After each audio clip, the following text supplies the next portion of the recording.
Technology is constantly reinventing the world we live in and the lifestyle that we live. Whether good or bad, technology affects all of us in some type of way. Our presentation will cover subjects such as the history of technology, the evolution of technology, the internet, cell phones, modern entertainment, the company Apple, pros and cons of technology, and future technology. In the 1870s, the first telephone was invented by Alexander Graham Bell. There's a lady by the name of Alicia Gray that also was inventing a telephone, but Bell got his patent in first. A legal battle then followed that, and Alexander Graham Bell eventually won. In 1893, Nikola Tesla invented wireless communication. In May 1899, Tesla traveled to Colorado Springs to start working on the idea that it might be possible to transmit electrical power without wires at high altitudes where the air is more conductive because it's thinner. This was the beginning of wireless energy use. In 1907, color photography was invented by Auguste and Louis Lumiere. They were both technically minded and excelled in science, and they were eventually sent to technical school. In 1907, they produced the first practical color photography process, the autochrome plate. In 1923, the television was invented by Philo Farnsworth. His son Kent was quoted saying that the television he invented he believed to be a monster and that it wasted most of everybody's lives.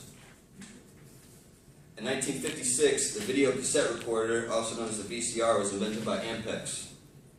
In its 50 years of lifespan, the VCR revolutionized the movie industry, changed television watching habits, triggered the first format wars, and raised new copyright questions. In 1968, the first video game console was invented by Ralph H. Baer. Between 1967 and 1969, him and his colleagues, Bill Harrison and Bill Rush, created several video game test units. This result was the Brown Box. It was a prototype for the first multiplayer, multi-program video game system. Right here we got a fun little video that demonstrates the evolution of technology.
Everyone uses the internet every day, practically.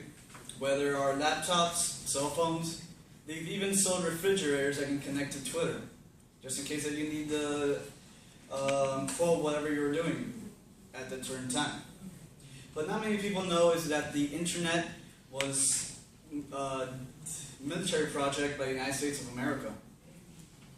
It was funded by the Department of Defense for better research on wireless communication to better improve the infrastructure of the United States military. A group was funded called DARPA, which is a Defense of Advanced Research Projects Association, which helped to make the ARPANET, which was a prototype for the internet that we know today. In 1965, Lawrence G. Roberts and Thomas Murrow, members of DARPA, made the first ever wide area computer network. It went from the University of Utah all the way to the University in LA and the University of Santa Barbara. Later, in a few years, in 1973, it would transfer all the way across transcontinental USA, even to London and Tokyo.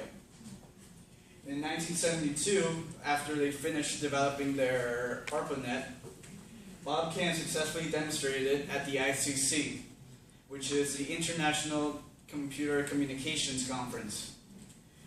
In that same year, the electronic mail, or email, was first introduced to the public.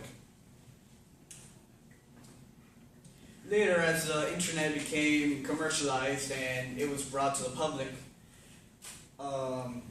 there was more data on the net, therefore requiring better routers, but there wasn't good forms of controlling the routers. So in 1987, they did the SNMP, which is a simple network management protocol, which helped you control and organize your router. This made it possible to dial up so you could play video games with your friends online or just have a friendly chat with them through chat websites. And also in 1987 was the first Interop show. The Interop show, many IT professionals and companies come together and show off whatever they made during the year.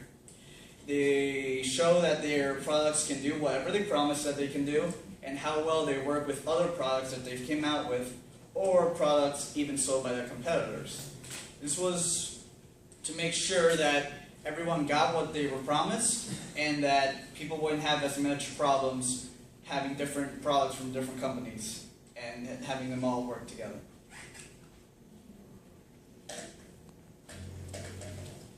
Oh, never mind. The evolution of cell phones. Everyone's here's got a cell phone. We all have one or plan to get one. But before we had cell phones, we had to carry a huge case, which was like 15 pounds, and they even sold shoulder bags for it, where you would put the antenna up and then grab the handset. But in 1984, phone technology became revolutionized by the Motorola Dynatec 8000. This was the first ever cell phone produced, and it was around 3 pounds, but had a whopping price of $4K. No one could barely buy that, only rich people could have them.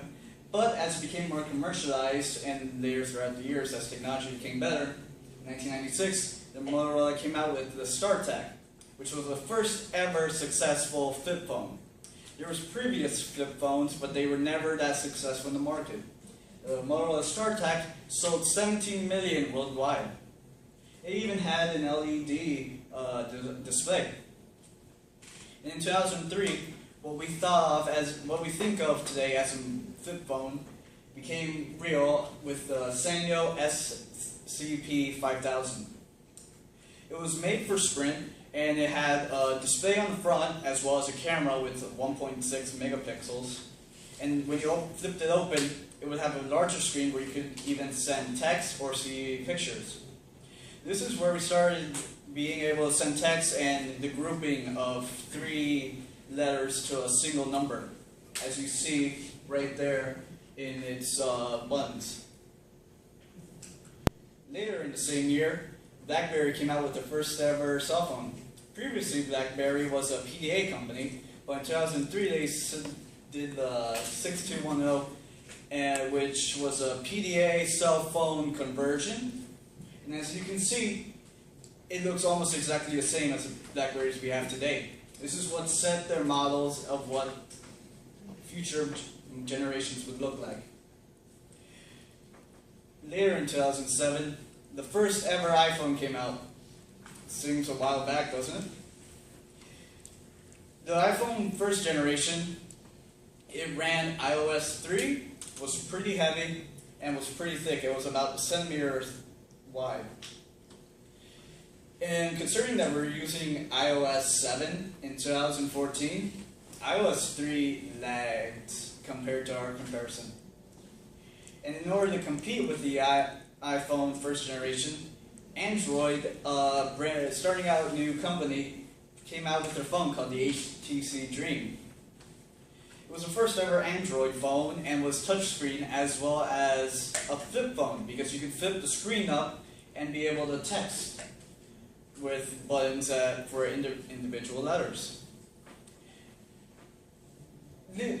Android didn't do as well as Apple hitting the phone market, but it came pretty close, and the HTC Dream made Android what it is today.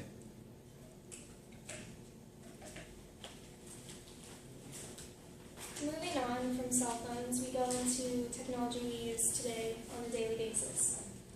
Many of you here probably have Netflix. It's what another word is called for streaming. Basically, you can watch television shows and old seasons of shows on a certain device, which is normally a TV. Also, many of you here have video games. Millions of them come out every single year, and they're played on. That picture is a video game console, so basically that's the device that holds the video games and the device you play them from. And then also, recently, over the past couple years, smart TV. Personally, I have an Apple TV, which a smart TV is a television that's more updated and more unique and can hold different things than a regular television normally would. So they are kind of expensive, so you don't really hear many people having them, but they are out there and they're pretty cool.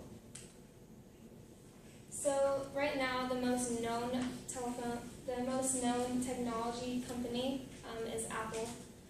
They sell millions and millions of devices every single year, and they range from low prices to high prices. Back a couple years ago, their first really known device was the first generation iPod. Basically, it's a very small and portable device that holds music. You can bring it with you with a pair of headphones and listen to music on a daily basis. The one that Apple is selling right now and continues to sell is the iPhone. Many of us here have one. It's basically a touchscreen device, and you can call, you can text, you can hold apps, you can take pictures, you can do a lot of things with it. And Apple sells probably a good couple thousands of them on a daily basis. One that is very unique is the MacBook Pro. It's basically a laptop that does the same thing an iPhone does, but obviously it's a little bigger and it can do a little more stuff on it. And then kind of other devices is the iPad. It's basically a mini version of the laptop and can do the same things. And also a very expensive one by Apple, and not many people have it because it is so expensive. It is in like the thousands of dollars, is the iMac. It's basically a gigantic computer, and you can just surf the web and go on the internet. But like I said, it is pretty expensive, so not many people have it. And then some of the pros of technology, there's many of them, but healthcare is a big one. You know, you walk into a hospital and you see machines and you see people hooked up to machines, and you wonder, like, what does that do and how is that helping them? Without technology, those machines probably wouldn't be there, and it probably wouldn't save the lives it does today.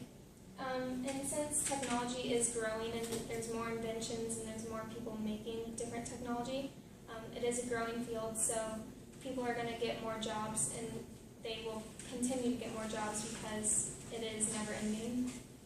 And also better communication. Back when we had the regular cell phones and the cell phones that came out hundreds of years ago, you didn't have texting, you didn't have phone calls, you didn't have FaceTime. So without the advances in technology that we do have, we wouldn't have the communication we do today.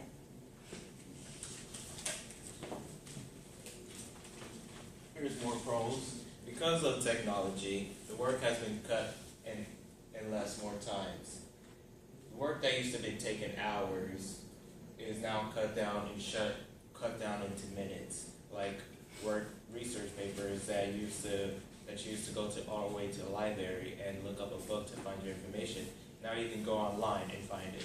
And we have better storage now than we had before in our computer now. Because imagine our cell phone, it can hold way much information and go online than a cell phone before, which is way different because the cell phone before we couldn't even text that much back in the old days. The automation has improved with our technology because it allowed us to focus more on our work and to save our labor and have people not get injured and save energy, material, and improve in quality and accuracy and precision.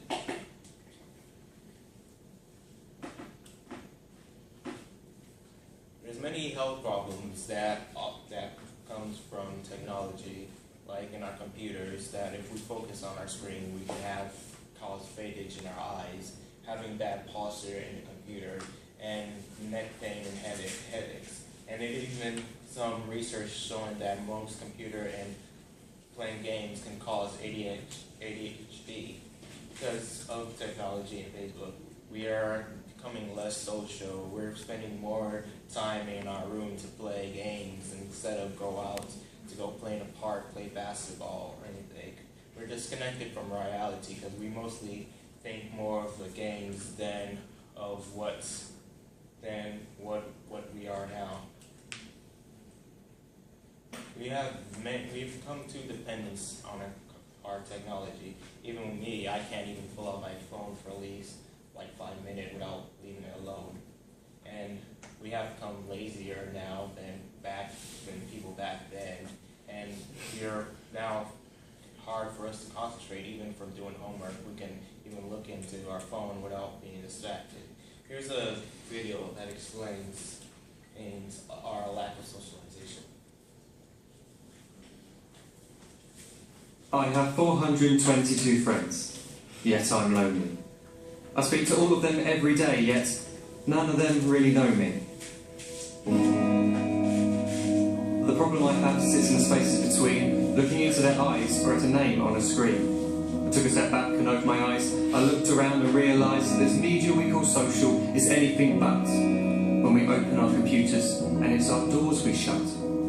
All this technology we have, it's just an illusion. Community, companionship, a sense of inclusion, yet when you step away from this device of delusion, you awaken to see a world of confusion. A world where we're slaves to the technology we mastered, where information gets sold by some rich, greedy bastard. A world of self-interest, self-image, self-promotion, where we all share our best bits but leave out the emotion. We're at our most happy with an experience we share. But is it the same? No one is there. Be there for your friends, and they'll be there too, but no one will be if a group message will do. We edit and exaggerate, crave adulation. We pretend not to notice the social isolation. We put our words into order until our lives are glistening. We don't even know if anyone is listening. Being alone isn't a problem, let me just emphasise. If you read a book, paint a picture, or do some exercise, you're being productive and present, not reserved and recluse. You're being awake and attentive and putting your time to good use. So when you're in public and you start to feel alone, put your hands behind your head, step away from the phone. You don't need to stare at your menu or at your contact list. Just talk to one another, learn to coexist. I can't stand to hear the silence of a busy commuter train where no one wants to talk through the fear of looking insane. We're becoming unsocial. It no longer satisfies to engage with one another and look into someone's eyes. We're surrounded by children who, since they were born, have watched us living like robots and think it's the norm. It's not very likely you'll make world's greatest dad if you can't entertain a child without using an iPad. When I was a child, I'd never be home. Be out with my friends on our bikes with a road. I'd wear holes in my trainers and graze up my knees. We'd build our own clubhouse high up in the trees. Now the park's so quiet it gives me a chill. See no children outside and the swings hanging still. There's no skipping, no hopscotch, no church and no steeple. We're a generation of idiots, smartphones and dumb people. So look up from your phone, shut down display. Take in your surroundings, make the most of today. Just one real connection is all it can take to show you the difference that being there can make. Be there in the moment that she gives you the look that you remember forever as when love overtook. The time she first holds your hand or first kiss your lips. The time you first disagree but still love her to bits. The time you don't have to tell hundreds of what you've just done because you want to share this moment with just this one. The time you sell your computer so you can buy a ring for the girl of your dreams who is now the real thing. The time you want to start a family, and the moment when you first hold your little girl and get to fall in love again. The time she keeps you up at night and all you want is rest. And the time you wipe away the tears as your baby flees the nest. The time your baby girl returns a boy for you to hold. And the time he calls you granddad and makes you feel real old. The time you've taken all you made just by giving life attention, and how you're glad you didn't waste it by looking down at some invention. The time you hold your wife's hand, sit down beside her bed, you tell her that you love her, lay a kiss upon her head. She then whispers to you quietly, as her heart gives a final beat, that she's lucky she got stopped by that lost boy in the street.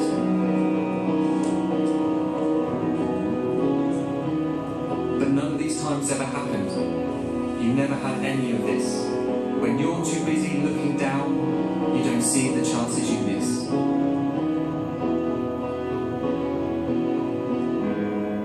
So look up from your phone, shut down those displays. We have a finite existence, a set number of days. Don't waste your life getting caught in the net, as when the end comes, nothing's worse than regret. I'm guilty too of being part of this machine, this digital world we are heard but not seen, where we type as we talk and we read as we chat, where we spend hours together without making eye contact. So don't give in to a life where you follow the hype. Give people your love, don't give them your like. Disconnect from the need to be heard and defined. Go out into the world, leave distractions behind. Look up from your phone, shut down that display. Stop watching this video, live life the real way.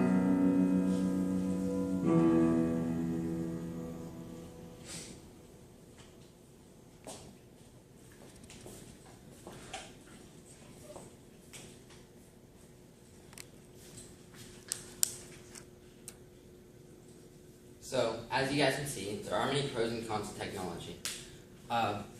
If we look back at history today, we are amazed by what has come to what we have currently right now. Basically building off of what we used to have, created crazy things that were mind-blowing. Just imagine the future, what's to come with what we have right now, just these crazy things. First, in the future we hope to see driverless cars. Currently, Google has 7 prototypes of driverless cars. They use cameras and like lasers to see their surroundings, and they use GPS. With their surroundings that they're able to see, they're able to detect where they are on a map and what's around them and other things of that sort.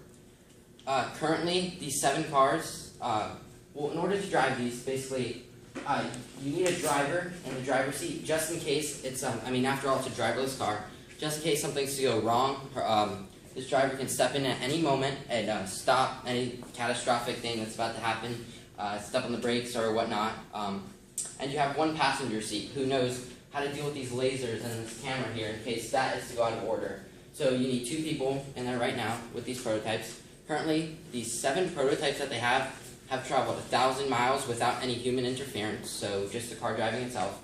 With minimal human interference, such as a driver just turning the wheel a little bit, hitting the brakes just a minimum, they have traveled over 140,000 miles. The average cost to make one of these cars right now is about $150,000. That may seem out of our price range, but if you look at the first telephone, $4,000. The price is going to eventually come down. Now, today, kids everywhere have cell phones at the age of 8. I guarantee you, no kid has a $150,000 driverless car. So, we can hope to see these cars in the future, and basically how this car would work is, a plan that they have is to basically use them as a taxi system. Instead of you owning one yourself, they'd basically just be everywhere on the streets, and you'd call for one to come to you, and basically be at your house just to pick you up, kind of like a taxi. So that's how that would work, and we hope to see these in the future. Next thing that we hope we can see to come, holographic phones. Holographic phones have been a topic of discussion for years now, or a couple years. They are currently in the process of making these. There's a company that plans to have the first holographic phone come out in late 2015. The way that this holographic phone would work is it uses 6 laser beams on it, and it creates a hologram that is 3D. You could talk to someone instead of just talking to them on the phone. You'd be able to see them.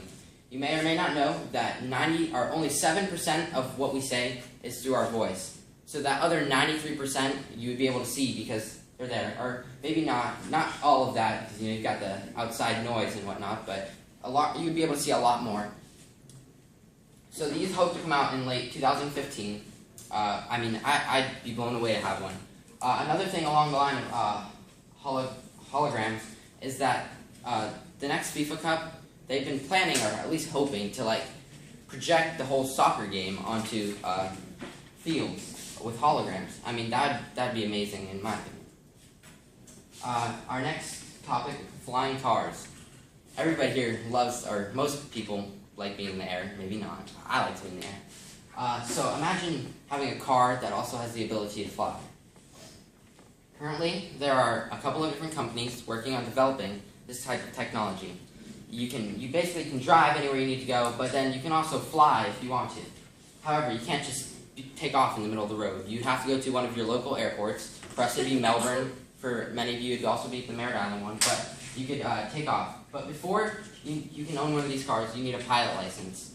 Pilot's license do take a bit of time to get. However, they take 20 hours of airtime. But in my opinion, that's not that much, considering what we do today, spending 20 hours on social media, 20 hours completing a video game. In order to fly, I think it's worth it. The average price of these right now are about $300,000. So again, that's not in our price range. It is very expensive. But again, with more development and easier ways to create these, prices will eventually come down to where hopefully we can own them. In the future, we hope to see farther space exploration. Many of you guys would love to go to Mars, but currently, there's just too many problems with that. First of all, to travel there, it takes about 20 years. Not only that, but there's no oxygen there, so you would go there and you would die within minutes.